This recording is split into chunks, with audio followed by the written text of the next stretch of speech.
Так, добрый день, товарищи сузуководы. Возникла у меня одна такая проблема. То есть при движении по грунтовой дороге на больших валких ямах появился небольшой глухой стук. Вот. И изначально подумал, что застучали так называемые кости. Они же тяги стабилизатора. Вот. Но нет. Проверил их. Они все на месте. Все живы. Ничего там не стучит.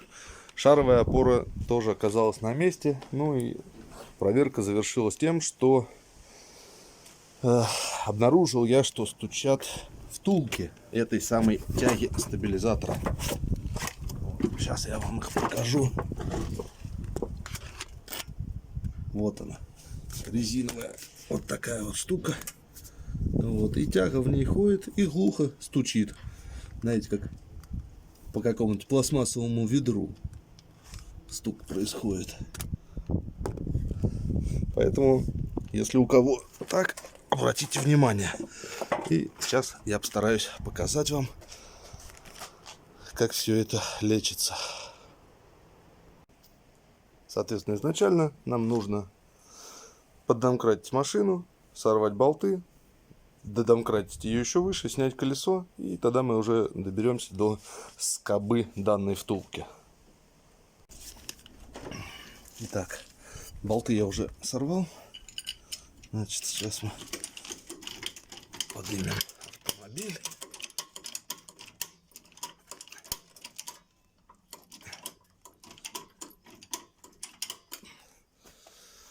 И снимаем колесо.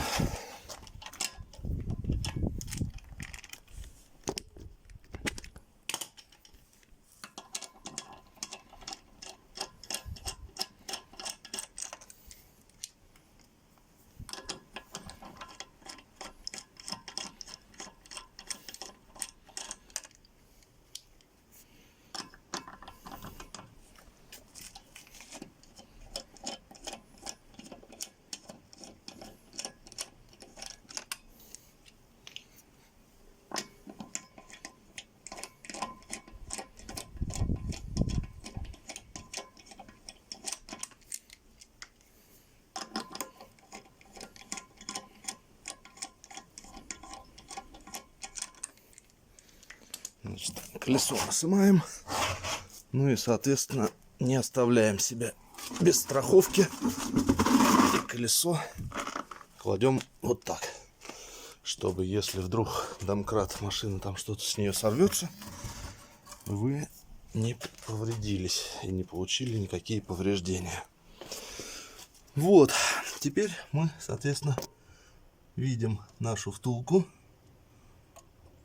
Вот. И сейчас начнем ее откручивать. Вот эти вот два болтика на 13. Этот и вот этот. Итак, снял я, значит, колесо. Все это понятно. Вот.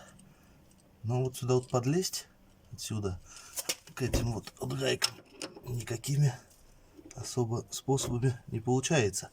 Потому что там надо головкой сверху. Поэтому, если у вас вот есть вот таких вот парочка удлинителей, то будет удобней. Почему? Потому что вы сразу туда опустите и вот так вот сверху открутите. Но у меня таких удлинителей нету, поэтому приходится залазить прямо туда и откручивать вот так. А это не очень удобно, я вам сказал.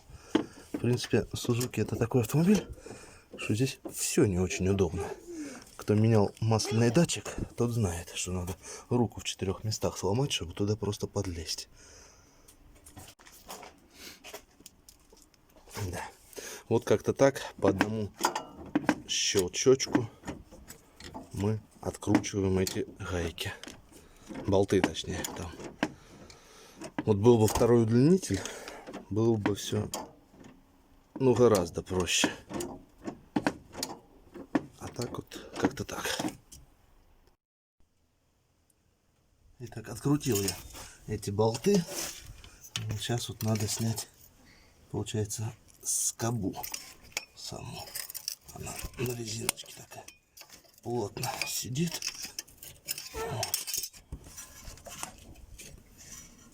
Все. Вот мы ее сняли. Вот у нее выработка на самой резинке. Такая. Сейчас вот покажу. Вот она. Вот так. Так. Для того, чтобы эта резинка отошла от тяги, которая была прижата к вот этому лонжерону, вот, нужно задрать машину повыше и поставить ее, вот подшаривая, на вот такие опорки. Соответственно, стойка пойдет вверх относительно кузова автомобиля, и тяга поднимется. Вот. Что мы делаем дальше? Купил я, значит, уже новенькие резиночки, вот эти оригинальные. Вот, обошлись они, честно, что-то я не помню, то ли 400 рублей пара, то ли 400 рублей штука. Но это актуально на середину сентября ценник. Ну все, будем ее ставить сейчас. Значит, что мы сделаем дальше?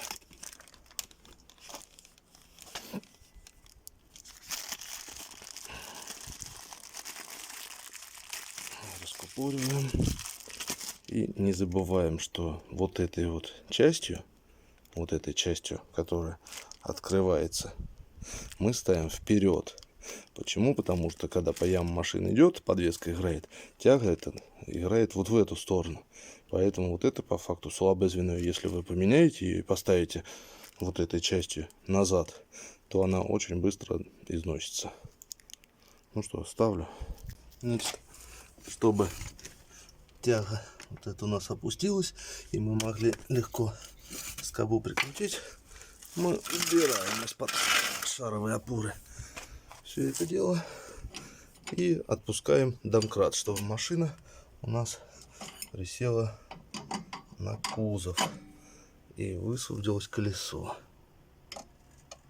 Отпускаем, и тяга у нас садится. Все, хватит. Вот столечком опустили. Ну, ровно столько, сколько бы хватило нам для того, чтобы эту чашечку, скобу, как ее назвать, прикрутить. До конца как бы опускать не надо, зачем лишний раз. Все, берем скобу и надеваем ее на новую резинку. Надевается она так туговато, я бы сказал. Но надевается. Все. Скоба на месте. Притягиваем ее болтами обратно.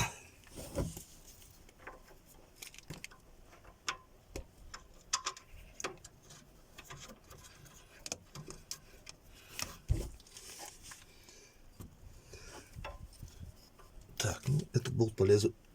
Опять я сверху. С этим болтом у нас вечная проблема. Здесь вот он не фокусируется. Телефон. Ладно. Итак, протянули мы болты. Все нормально. Чем вот хорошо, вот здесь вот такая тяга. На ней вот здесь вот стоит колечко такое, ну тоже металлическое. И оно не дает резинке упереться дальше, пройти. То есть вот вы ее одели, двинули до упора, и все. Ничего вам дальше делать, как бы думать, как она должна стоять, левее или правее, не надо. То есть уперлась она в колечко, все, можно собирать. Так, собираем в обратной последовательности колесо и переходим на вторую сторону. Все, закрутили все гайки. Опускаем колесо и протягиваем.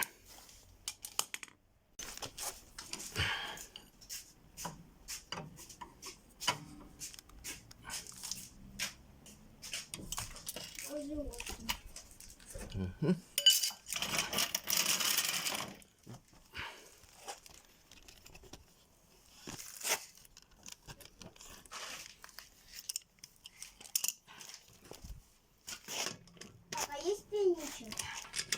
Нет, дочь, нету с собой здесь.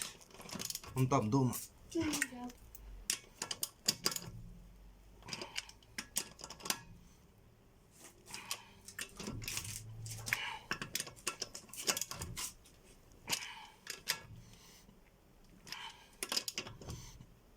Папа, это одеяло разное?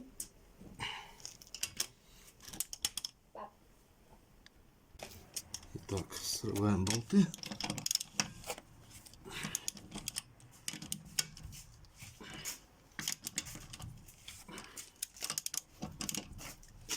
Точнее, в данном случае гайки. Что я говорю-то? Так. Подкатываем. Вот.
А домкратик-то у меня, видно, подспускает. Что-то колесо оседает немножко. Видно сразу.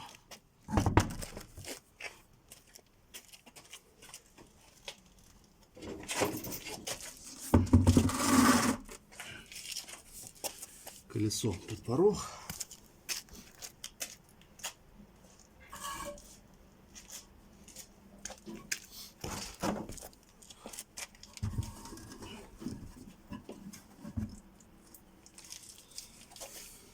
Все. Тут такая же песня. Ничего другого мы с вами не увидим. Единственное, опять же, вот нету большого удлинителя, а здесь еще хуже. Тут у нас, получается, стоит воздухозаборник, воздушный фильтр, патрубок и вот это вот электронный дроссель, который. И тут откручивать еще сложнее. Сейчас я посмотрю, как это будет получаться, и вам потом расскажу. Итак, товарищи, не хватает у меня удлинителя буквально до верха, чтобы выйти вот на этот уровень. Не хватает мне 20 сантиметров. Вот, в связи с чем вот старый добрый надежный ключик на 14. И продолжаем пудрить себе мозги. Я как бы тут уже сорвал, но мешает все. Начиная от рулевых тяг.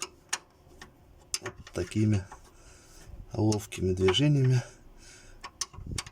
Минут 15 мы сейчас покрутим эти болты.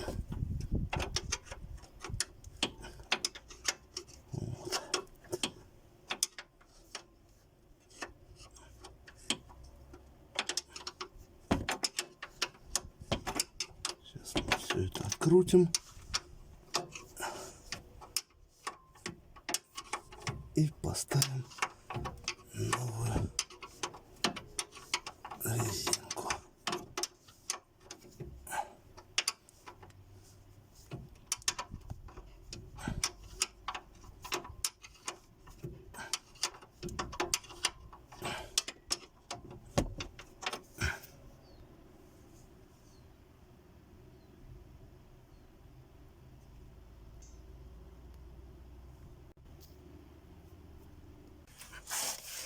Итак, заключительный этап. Один болт я вывернул, второй вот тоже довыкручиваю. Ну, реально накидным ключиком. Минут 20 пришлось ковыряться с этим делом. Вот, сейчас мы сымем скобу. Тоже такая натертая, видно, натертая. Вот, но мы сейчас ради интереса сделаем одну вещицу. Она и резинка, видно, тертая.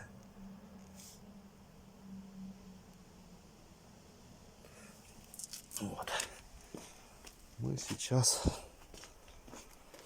попробуем сверить их, сравнить, так сказать. Вот, берем мы новую резиночку, достаем и старую. Ну и, соответственно, это тоже оригинальная, еще с завода, которая. Вот. Расстояние у них очень различается. Ну, визуально так, я не знаю, миллиметра может на 2. Сейчас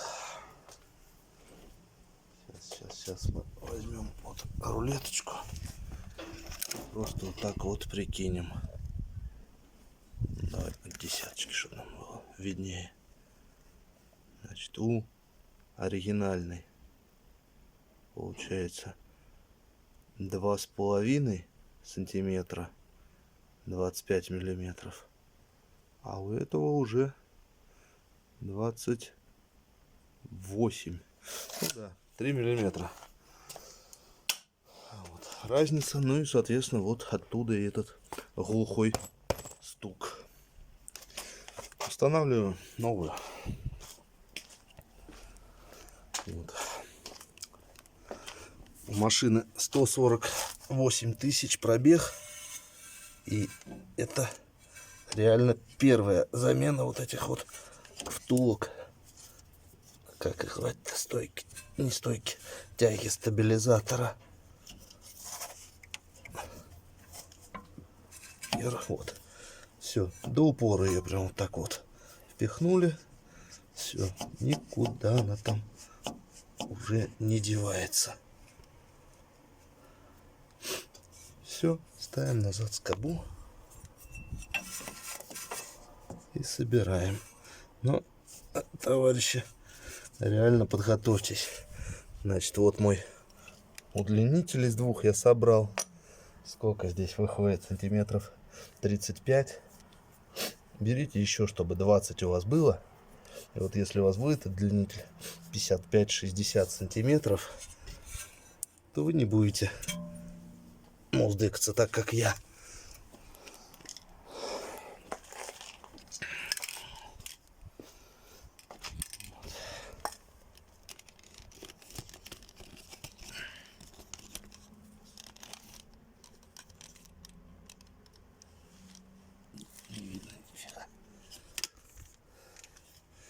Значит, что мы делаем? Берем болтики, обязательно перед установкой мы их смазываем смазочкой и закручиваем, чтобы в следующий раз они легче открутились, и я бы их быстрее вывернул. Хотя не знаю, в следующий раз, это вот сейчас вот заводские резинки вот эти отъездили 148 тысяч километров. Если эти такого же качества, как и те, то, соответственно, еще 148. А это уже почти 300 тысяч. Вот. Наверное, следующий ролик, который буду снимать, надо так что-то придумать, чтобы снимать было поудобнее. Это будет про замену маслосъемных колпачков. Так как вот пробег уже, в принципе, такой приличный. И я начинаю ощущать жор масла. Вот. Есть у меня как бы один и тот же маршрут, по которому я раз в 2 недельки ездию. Вот. И получается, что на поездку на 650 километров я вливаю, ну, где-то грамм 400. Вот от уровня до уровня. Стараюсь держать все время по верхней метке уровень масла. И потом по ней же ориентируюсь, когда приезжаю. И вот доливаю. Поэтому думаю, что маслосъемные колпачки уже у меня подошли.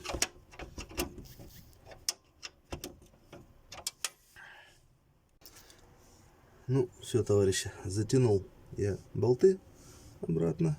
Все хорошо притянул. И начинаю собирать обратно наше колесо.